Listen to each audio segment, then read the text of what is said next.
When I was a boy, I didn't like English. I thought I would never need it. I lived in a small town, and everything around me was simple. My parents had a little shop. My friends spoke only our language. English was just another school subject, something to pass, not to use. Then, everything changed. One day, I watched a film. It was American. There were no subtitles. I didn't understand much. But one thing stayed with me, the way people talked, how they moved, how free they were. I thought, maybe I want to be part of that world. At 22, I finished university. I studied business, but work was hard to find. In my city, jobs were small, salaries even smaller. I started to think, maybe my future is not here. Maybe my dream job is somewhere else. But how could I go abroad with no English? That question followed me every day. One morning, I decided. I would learn English. Not because I had to, but because I wanted to. I downloaded free lessons. I started with basic words, hello, thank you, my name is. I watched YouTube videos. I listened and repeated. I made many mistakes. My accent was bad. But I kept going. Every day, I gave myself 30 minutes. I did this for 1 month. Then 2. Then 6. Slowly, English became part of my life. I started to think in English. I even dreamed in English once. Then, something happened. I met a man on the bus. He was from Canada. He was lost and asked me for directions. I answered in English. Not perfect, but clear. He smiled. We talked for 10 minutes. He said, "Your English is good." That moment changed something inside me. I was proud. I thought, maybe I can really do this. A few months later, I saw an ad online. A company in Berlin was looking for someone with business skills and good English. I wasn't sure I was ready, but I applied. The interview was in English. I was nervous. My hands were cold. But I spoke. I used all the simple sentences I had practiced. They listened. 2 weeks later, I got the job. I packed my things and moved to Berlin. It was my first time living abroad. Everything was new, people, food, streets, weather. But I felt strong. I had my English. It helped me find an apartment. It helped me talk to my team. It helped me buy bread at the market. In the office, I made friends from Italy, Spain, and Sweden. Our common language. English. Every day at work, I spoke English. My grammar was not perfect. But I was clear. I learned new words fast. My boss liked my energy. After 3 months, he gave me a bigger role. I was now in charge of small projects. One day, we had a guest from New York. No one wanted to present. I stood up. I said I would do it. I was scared, but I remembered my training, short sentences, clear ideas, confident voice. The guest clapped after my presentation. Later, he told me, "You speak simply, but powerfully. That's rare." I went home that night and looked in the mirror. I said, English changed my life. After that meeting, something changed in me. I started to believe more in myself. I began to see that English was not only a tool. It was a bridge. A bridge between me and a better life. 3 weeks after the New York guest visited, I got an email. It was from him. He said, "We're opening a new branch in Lisbon. We need someone to help start the team. Someone who can speak clearly, manage people, and solve problems. I think you're that person." I read that email 5 times. Then I sat on my bed in silence. I thought, me. A man from a small town, who once failed an English test in school. I smiled. Then I laughed. Then I packed my bag. I moved to Lisbon in spring. The city was warm and beautiful. The people were kind. Most spoke Portuguese, of course, but many also used English. And my job? My job was to lead. I was now the manager of a small international team. 10 people. 5 different countries. 1 common language. English. It was amazing to see how it worked. A man from Italy asked a question. A woman from Germany answered. A programmer from India explained the next step. All in English. Without this language, we would sit in silence. But with it, we worked like one body. There were challenges too. Sometimes I didn't understand someone's accent. Sometimes I forgot a word. Sometimes I felt tired and just wanted to speak in my own language. But I didn't stop. Every evening, I read a short article in English. I listened to a podcast while walking. I kept a notebook of new words. I used the shadowing technique. I listened to short phrases and repeated them. Not just the words, but also the music of the voice. This helped me speak better. More naturally. People noticed. One morning, my boss from New York called. He said, "You're doing great. We have something bigger in mind." This time, it wasn't Lisbon. It was London. The head office. I was speechless. When I arrived in London, everything felt faster. People walked fast. Talked fast. Lived fast. The office was big. The meetings were long. But I was ready. I remembered my first English lesson, where I said, "My name is," and forgot the rest. Now I was leading calls with directors, writing reports, even giving talks at events. At one event, a man from Japan came up to me. He said, "I want to speak English like you. Clear. Easy to follow." I told him, "Don't worry about big words. Just speak from your heart." We became friends. Life in London was busy, but good. I found a flat near the river. I joined a football group on weekends. I spoke more English than my native language. At first, it felt strange. But then it felt normal. English was now a part of me. One rainy day, I walked past a school. I saw a sign, "Evening English Classes, for Beginners." I stopped and looked. I walked inside. A woman at the desk smiled. "Can I help you?" she asked. I said, "Yes.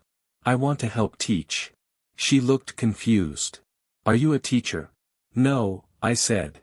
"But I learned English myself. From nothing. I want to help others." She nodded. "Come next week. We'll try it." And that's how I started teaching part-time. Once a week, after work, I stood in front of a small class. 10 people. From Syria, China, Colombia, Ukraine. All with one goal, to speak English. I told them, I was once like you. Lost. Nervous. Scared to speak. But step by step, I changed my life. You can too. They listened. They asked questions. They practiced. And I saw something in their eyes. Hope. That was the best feeling in the world. The more I taught, the more I remembered my own journey. I remembered the fear of making mistakes. The worry of saying the wrong word.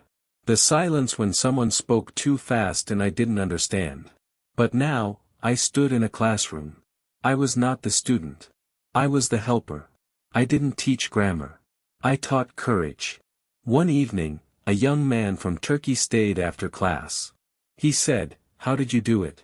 How did you become so good?" I smiled. I made English part of my life. I didn't study it. I used it. I spoke to myself when I was alone.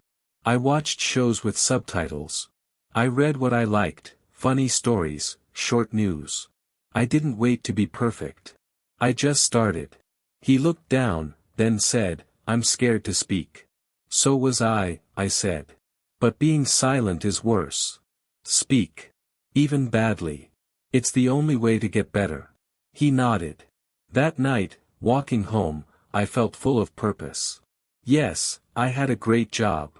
Yes, I lived in a big city. But helping others, giving them the same key I once found, that felt like something more. A few weeks later, something unexpected happened. Our company planned a global project. Offices in 5 countries would work together. They needed a person to connect them. Someone who could manage teams, understand different cultures, and speak English well. My name was on the list. I went for the interview. I wasn't nervous. I spoke simply, clearly. I smiled. I told stories.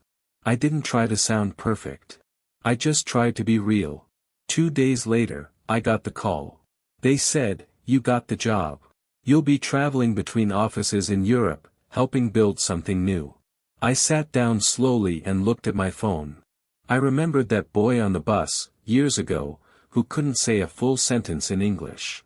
Now I was leading teams in London, Berlin, and Stockholm. I called my mother. She cried. I told her, English brought me here. Later that month, I flew to Stockholm. In the airport cafe, I helped an old woman find her gate. She didn't speak English, but her daughter did. The daughter smiled and said, "Your English is so clear. Are you American?" I laughed.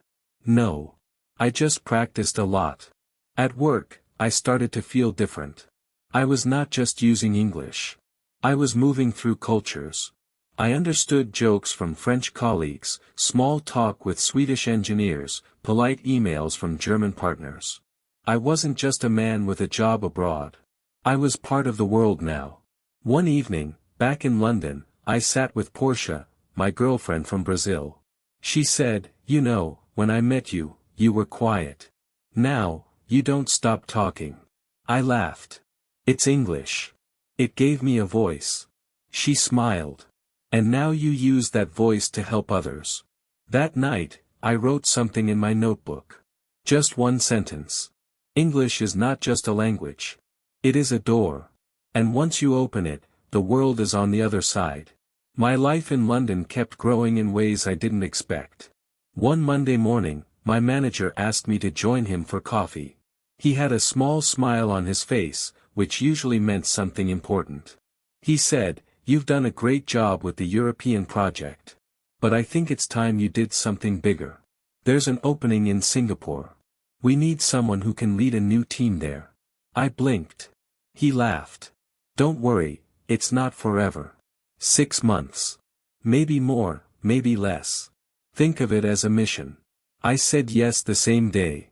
I had never been to Asia before. Singapore was clean, fast, bright. People walked with purpose.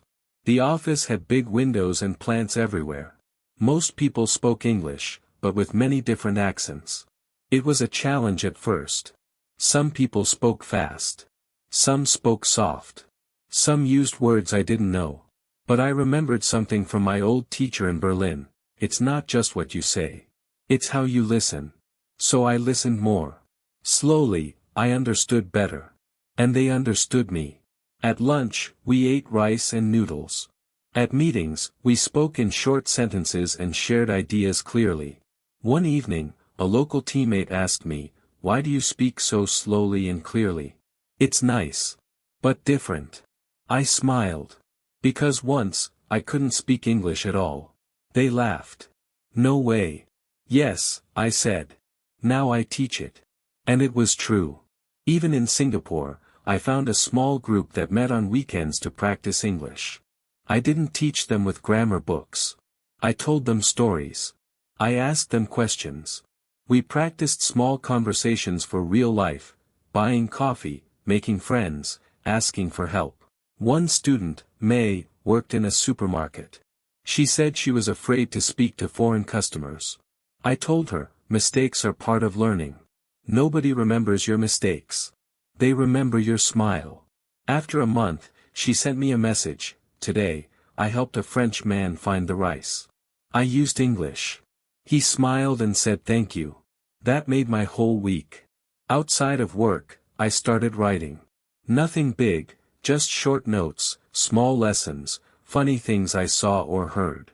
I wrote in simple English, for learners like me. I posted them online. At first, only a few people read them. Then more. Then one day, a small language school in Italy asked if they could use my stories for their students. I said yes, of course. Soon I was writing every Sunday. It became my habit. I called it English for real life. My goal was simple, help people feel less afraid. One Sunday evening, while writing at a cafe, a man stopped at my table. He said, "Sorry, are you the man who writes those little English stories online?" I said yes. He smiled. "My daughter reads them in her class in Brazil. She says they help her feel brave." I didn't know what to say. For a few seconds, I just nodded. That moment stayed with me for a long time. A girl in Brazil, reading my simple stories, feeling braver because of them, that was more than I ever imagined. When I returned to London from Singapore, I was different. I didn't feel like just an employee anymore.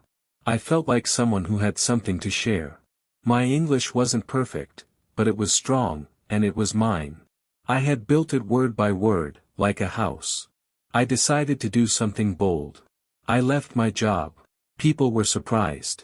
Some called me crazy. "You're doing well," they said. "Why stop now?" But I had a new dream.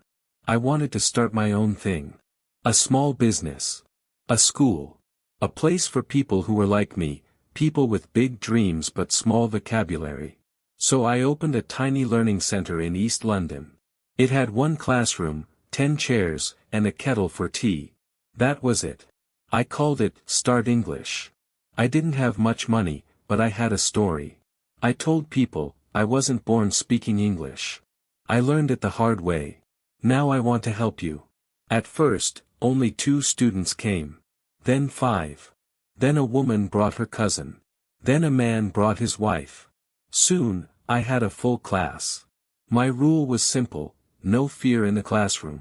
You can speak slowly. You can make mistakes. Just don't stay silent. We practiced talking at the shop, talking on the bus, talking on a date.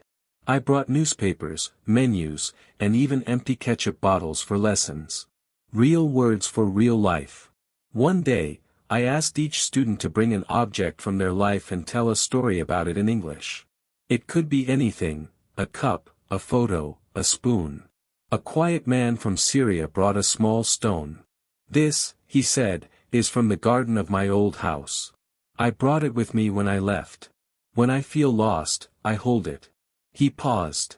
"Now," he said slowly, "I feel less lost. I can speak." There was silence in the room. Then applause. Moments like that made every long night worth it. Years passed. My school grew. I hired 2 more teachers, both former students. One of them, May from Singapore, now taught beginners. We moved to a bigger space. Then another. Then one day, someone from a big company called. "We want our staff to take your classes," he said. "They speak too much business English. They don't sound like real people. Your style is different." I laughed. "Yes," I said. "That's the idea." That same year, I got a letter. It was from a small school in my old town, the place where I once failed my English test. They invited me to give a talk. When I stood in front of those students, I didn't wear a suit. I wore a simple shirt. I told them everything. The mistakes. The fear. The first conversation on a bus. The first job interview. The way English had changed everything. I said, I didn't become a millionaire. I didn't move to Hollywood. But I found something better. I found my voice. And that, really, was the truth. English didn't just help me find a job. It helped me build a life. Thank you for listening to this story. If you liked it, write about it in the comments and subscribe to the channel so you don't miss new stories.